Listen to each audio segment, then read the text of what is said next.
Unfortunately, even in the urban centers in India, the yoga that we know is a rebound from the American coast. So, somehow, yoga went to the West and got sheared off all the other aspects, and only the physical, skinny physicality of yoga came back. So what is yoga? As all of you should know, the word yoga means union, all this stuff. That's true. Fundamentally, what is it that this can do for me? Why should I invest my time and life in this process? In this process called what is being referred to as yoga.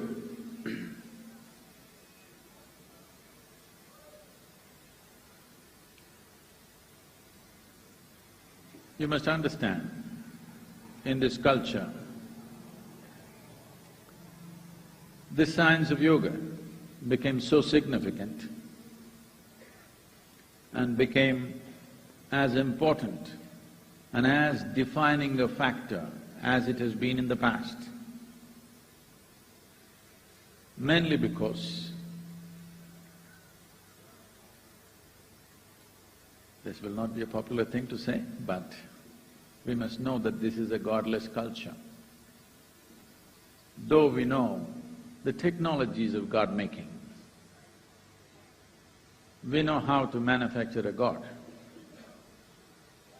This is the only culture which still remembers that we created God. Everywhere else, people started believing God created them. When I refer to the word God, I'm talking about a certain being or a certain person somewhere up there. Yoga became of supreme importance in the past, in this culture, because this is not a land of believers. This has always been a land of seekers. The basis of seeking is… a true seeking can truly happen within you only when there are no assumptions or presumptions within you. Belief means concretization of assumptions that you have made, which may be culturally convenient, but not existentially, it has no relevance. So the science of yoga took precedence over everything else because to seek, you need tools. Without tools, if we try to do something, being the way we are as human beings, our rate of success with anything would be extremely poor. Today we dominate this world. Of all the other creatures, human beings are dominating this world mainly because of our ability to use tools. Otherwise, probably a colony of ants would have dominated us. Well, the most fierce animals that we can think of, tigers, lions, in terms of strength, an elephant, these were all creatures which terrorized humanity of the past. But today, these poor creatures have to be saved from us simply because of our ability to use tools. We are dominating this planet because of our ability to use tools. There is a screw in this furniture. If I ask you to unscrew this, if you use your hands, you may lose your fingernails and bleed. You can use your teeth, you'll lose some of them, but the screw will not come. But if I give you a simple screwdriver, in a minute you will get it out. This is the power of a tool. So in this culture we realized the significance of tools, not only tools which can transform our external situation, tools which can transform our inner situation. So the many processes of classical yoga are just subjective tools to transform the inner realities of who we are, in body, in mind, in emotion, and on the level of our energies. And in the deeper dimension of our consciousness, we created tools as to how we can make this one happen the way we want. Because if you lived long enough, only some young people, you may be still romantic enough to believe somebody in your life will happen exactly the way you want them to be. You still have such hopes.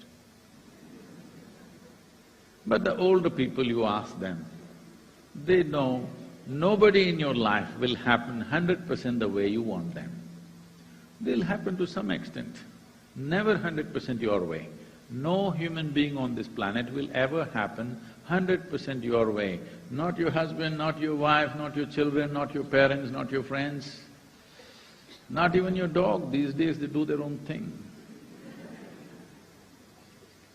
So they don't happen your way, that's not the problem. The problem with life is that this one is not happening my way. This is the big problem. So the tools that we employ to create external situations, they work to some extent. That will bring comfort, convenience, access, but it will not bring well-being. If well-being has to happen, we need tools to transform our interiority. The different systems of classical yoga are just these tools, offered on various levels. But unfortunately, though these tools are subjective in nature, because we today have come to this place in this world that unless we can physically prove it, it is not science. My experience is not good enough, what's happening within me is not good enough. A meter has to tell me that what I'm doing is right. Because of that, across the world today, we are trying to shear yoga off all subjectivity and make it into a very physical thing. It still works, fortunately, but that's not the best way to use it. We must understand, in this culture, the only thing that you have worshipped is yoga. In the sense, who are the people that you worship? Well, your Shiva, your Rama, your Krishna are the biggest icons in the country. Well, Shiva is referred to as the Adiyogi. He's always seen as a yogi. The other two might have been kings or kingmakers. They may not look like your standard template of a yogi. At least, they don't fit into the calendar art as a yogi. They got kingdoms, they got crowns, they got wives. They don't look like your standard template of a yogi. But what is it that you worship about them? I want you to look at this with some sense of openness. When you perform action in your life, any kind of action, you want to be successful. Is that so? See, now we must decide who is the yogi here. If you're going to sit like this and stare at me, I can sit here without moving my eyeballs for the next hour. You know, I have a long practice. Don't try this with me. When I ask you a question, you can talk to me, all right? Now, the purpose of any action that you perform, is it success or failure? Even if you do the smallest thing, you want it to succeed or no? I'm saying something menial, something insignificant. Like you blew your nose into your tissue paper and you want to throw it into the bin. You want it to go in or out? Yes, because the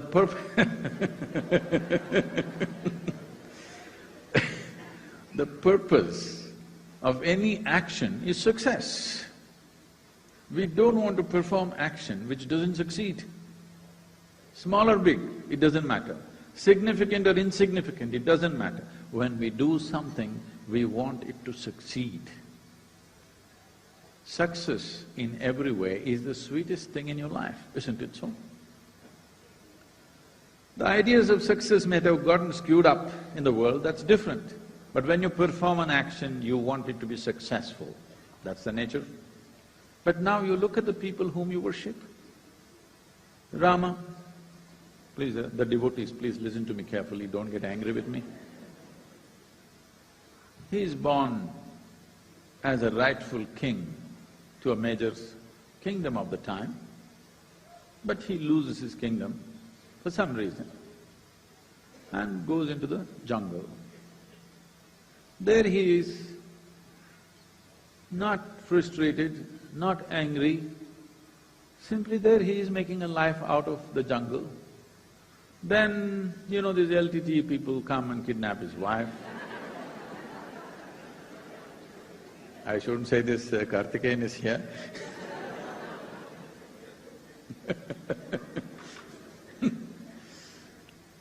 Then he becomes despondent, he loves his wife, so he goes in search of her, goes down, has a bloody battle down there in Sri Lanka, then burns down the entire city, then recovers his wife, political pressures, so he has to put her through the fire test, which he doesn't want to do. Then he brings her back, makes her his queen, again political problems. So again sends her back to the jungle and she's pregnant. Then she delivers children, no sonogram was done, so he does not know whether it's boys or girls, he does not know it's one or two, but she delivers 2 boys in the jungle. These boys grow up in the jungle, king's children, but they grow up in the jungle. Then unknowingly, he fights a battle with his own children. Then she dies in the forest. You call this a successful life? I'm asking you, no. But we worship him. We worship him not because of his success in the world. We worship him because it doesn't matter what kind of situations life threw at him, he managed who he is perfectly well.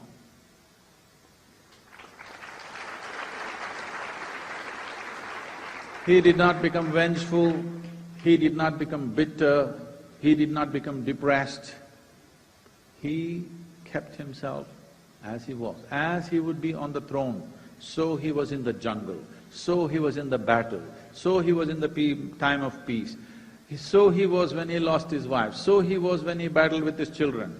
He maintained who he is without losing it. So we see him as a yogi and we worship him.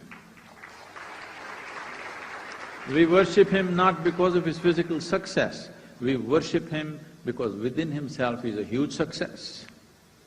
Because this has been our value system, because the quality of our lives is not determined by what we have around us, but how we are right now within us.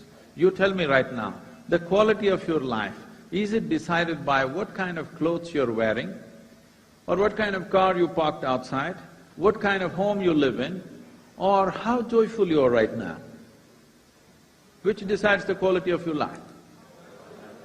So, this is what we have always valued as success, because what life throws at you is not always in your hands.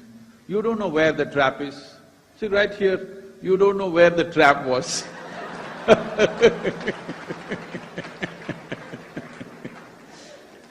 But What life throws at you is not your choice. What you make out of it is 100% your choice. If you're able to exercise this choice till the moment of your death, no matter what life throws at you, you can exercise this choice. How to respond to it, what to make out of it is entirely in your hands. You become worthy of worship. This is why Ramas, Krishnas and Shivas have become worthy of worship, not because of their super success in their life. They didn't succeed. Neither Krishna succeeded, I want you to know. His entire life was committed to bring political process and spiritual process together. He strived hard, he travelled extensively, tried to deal with all kinds of idiots and brutes. Yes, on a daily basis. You have to if you want to do something in the world. But in the end, the entire process ends up in a colossal, disastrous war. His own people get all crazy and he gets killed by that. But we worship him because no matter what happened, he went through it joyfully, untouched. Life can do whatever it wants, but what you do with it is entirely yours. If you exercise this, you are in yoga. The tools of yoga are towards this. It may throw all kinds of traps at you, but everything, you make it into your well-being. That means you are using the tools of yoga. Whether it is in terms of health, physical health, mental health, emotional health or spiritual health. If you are using the necessary tools to create this within yourself, that means you're in yoga. Because essentially this is a tool to go through the world untouched. The simple process of living. What is… please don't torture the child. The simple process of living, just to earn a living, eat, sleep, reproduce and die one day. How much fuss? What else is the most of the population doing? Just this, just to survive, earn a living, wish to reproduce, otherwise you can keep quiet. But how much fuss? How many ways human beings are getting twisted? I don't know to what extent you're exposed to human suffering. Every day I'm meeting thousands and thousands of people. What I see is the variety of suffering that human beings have invented is too phenomenal. You give them anything, they're capable of suffering it. You give them nothing, they'll make enormous suffering out of it. They are poor, they suffer the poverty. Make them rich, suffer the taxes. Uneducated, they suffer lack of access. You put them to school, endless suffering. Not married, they suffer that. Get them married, I won't say anything, I didn't say anything. I didn't say anything. You are the ones, I didn't say anything. No children, they suffer that. Give them children, daily suffering. Show me one thing that human beings are not suffering. Now they will conclude, life is suffering. Life is not suffering. Because what is it that you're suffering? You're capable of suffering something that happened 10 years ago, yes? Yes, yes, yes? Oh, experts, lots of experts And you're capable of suffering what may happen day after tomorrow already. So I want you to understand, you are not suffering life. You are suffering two fundamental faculties which set human beings apart from every other creature, which is called memory and imagination. You're suffering your memory, you're suffering your imagination. You're not suffering life.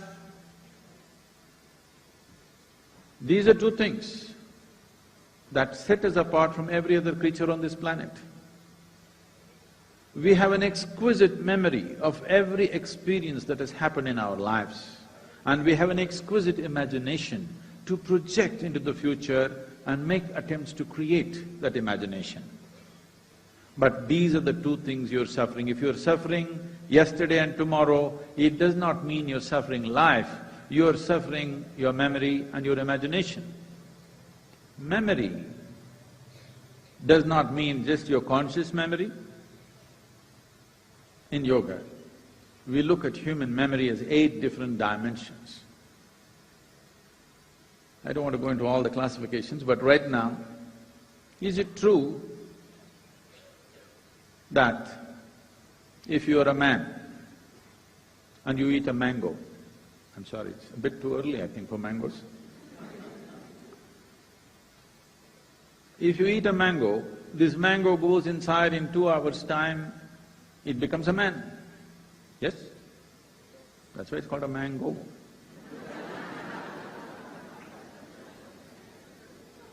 If you're a woman, you eat this mango, in 2 hours' time it goes inside and becomes a woman. Yes or no? Only 2 ladies are agreeing with me. Yes or no? If a cow eats a mango, the mango becomes a cow. Very smart mango. What is it that's doing this? It is just that there is a certain volume of evolutionary memory in this. Whatever you put into this is what it will become. Because if you eat dog food, you will not become a dog. Or if the dog eats your food, it will not become you. Because there is an evolutionary memory which ensures whatever goes inside, this is what happens to this. And there's a genetic memory. If you eat somebody else's food, your nose will not change your shape like them. This will be only like this, because it takes on this form only because there is a genetic memory. There are various levels of unconscious memory, subconscious memory, and of course you have your conscious memory. Your suffering may not be just on the level of conscious memory, unconscious levels of memory may be causing suffering to you. See, people come to me and say, Sadhguru, my husband, my wife, she's impossible, my mother-in-law, no word, Sadhguru. My boss, unthinkable he is. I cannot believe how he evolved into a human being. Then I tell them, you come to the yoga center, I will make sure your husband, your wife, your boss, your mother-in-law, nobody has entry here, just you.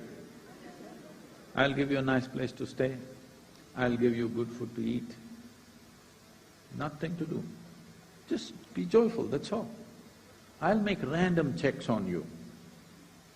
When I check on you, you must be joyful. If you're miserable, I don't believe in feeding misery.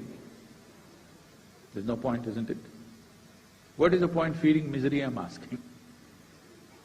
Now you leave them for 24 hours in one place, oh, they will twist themselves out into all kinds of things. When you're alone, if you're miserable, obviously you're in bad company, isn't it?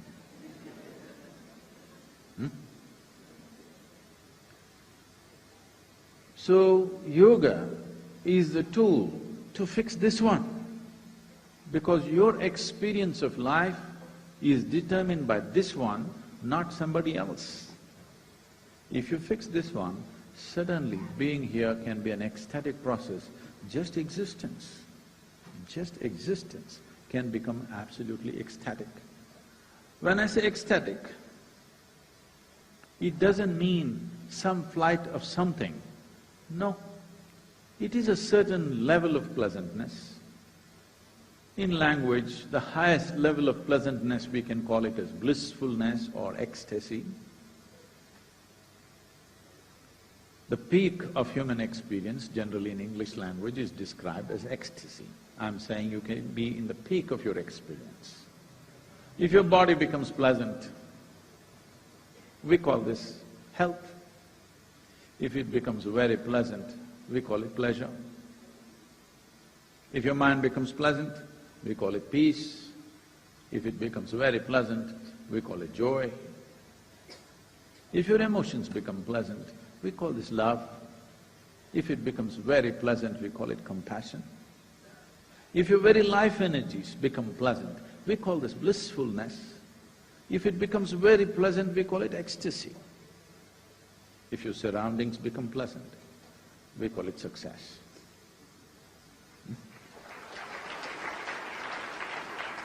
Now, only creating your surroundings into a state of pleasantness is a challenge because it involves many people. If we want to make this place pleasant, we need all your cooperation, otherwise it's not possible. In some way we must be able to harness everyone's mind, emotion and behavior, then only we can create a pleasant place around us. But to create pleasantness within this, it's just you and you alone. This you must be able to do, isn't it? At least what happens within you must happen your way, that's all I'm asking. Yes or no? The world may not happen your way, but if this happens your way, how would you keep it? Blissful or miserable? Please make a choice, I'm going to bless you right now. For yourself, the choice is always the highest level of pleasantness. What you want for your neighbor may be debatable, but what you want for yourself is crystal clear. But why is this not happening? This is not happening simply because you have not found the appropriate tools. This is the business of yoga, to give you the right kind of tools to create health, to create well-being, to create a joyful way of existence, to make the experience of life truly ecstatic. These are the tools, yoga is the tools for this purpose. We do not know whether you will climb Mount Everest or not. You may not have the legs or the lungs. I do not know whether you will run faster than Mr. Bolt or not. I do not know whether you will become the richest man in the world or not. I do not know whether you will become the most beautiful woman in the world or not.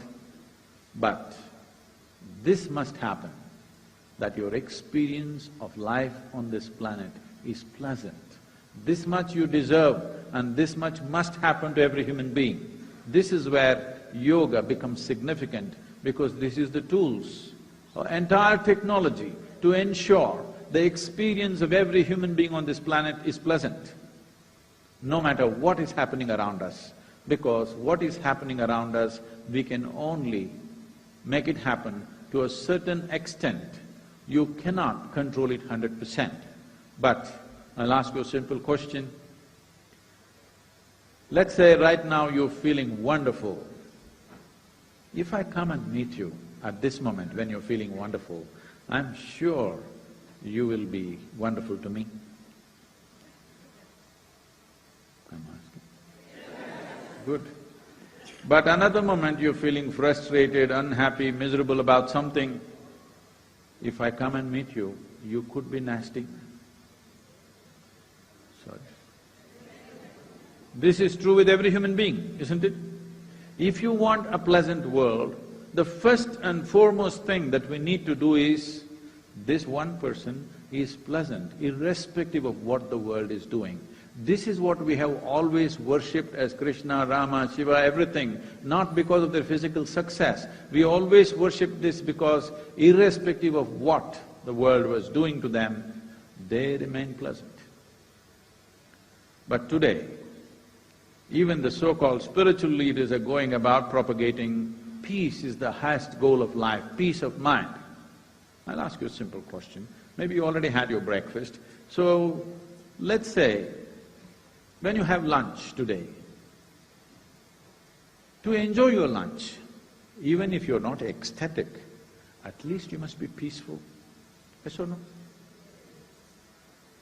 To enjoy the place that you work and the people that you work with, even if you're not blissful, at least you must be peaceful. To enjoy your family, to enjoy a walk on the street, At least you must be peaceful.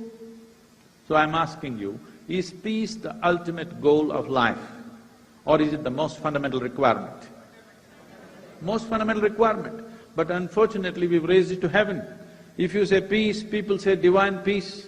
If you say love, people say divine love. If you say bliss, people say divine bliss. These are all human things exported to heaven. I was to speak at Tel Aviv a couple of years ago. I'm flying in from Atlanta. I'm to land there in the morning and speak 6:30 in the evening. But because of some flight delays, I land up there at 6 in the evening. So I'm quickly changing in the airport to get there on time, because in these 33 years, I have not been late to a single appointment in my life. No. It's not something to clap. Everybody is supposed to be where they're supposed to be at a given time. Unfortunately, it's become a great virtue. Then I'm famished because I'm traveling an American airline and there's nothing edible on the plane. So I get to the destination, the venue, and to my joy, I find the venue is a very fine restaurant. I'm speaking in a restaurant. I thought, this is great, life can't get better and I'm so hungry. Restaurant is the best place to go. Then people are greeting me and one man comes and says, "Shalom." I ask him, what does it mean? He says, "This is the highest way of greeting." I said, "That's your opinion. What does it mean?" He says, "No, really, this is the highest way of greeting." All right, what does the word mean? He says, "This means peace." Then I tell him, see, why would peace be the highest way of greeting unless you're born in Middle East? In South India, somebody comes up to me in the morning and says, "Peace." I'll say, "What's wrong with you?" So I'm saying, if you don't have the necessary tools, even unscrewing a simple screw becomes a tremendous task. If you don't have the necessary tools for your subjectivity, something as simple, if you feed your dog well, he sleeps peacefully. Yes? Something that simple has risen to heaven simply because people do not have the necessary tools. What I see is today, as the human intellect sparks, as it is today, more people on this planet can think for themselves than ever before. Once this happens, I see in the next probably 50 to 70 years' time, a time will come when all the solutions in heaven will collapse. Because even if God comes and says something to you, unless it makes logical sense to you, you're not going to do it. Already you're becoming like this, but still you're a little afraid, you're still God-fearing. But in another 25 to 50 years you will see nobody in this world is willing to do anything unless it makes sense to them. When this happens, when heavens collapse, heaven will collapse, but human longing to experience something more will not go away. I predict in another 80 years' time or 100 years' time, if we don't do a very serious campaign to bring tools of inner well-being for every human being on this planet, 90% of the population will turn to drink and drugs. This is why yoga is of phenomenal significance for the coming generations. Thank you very much.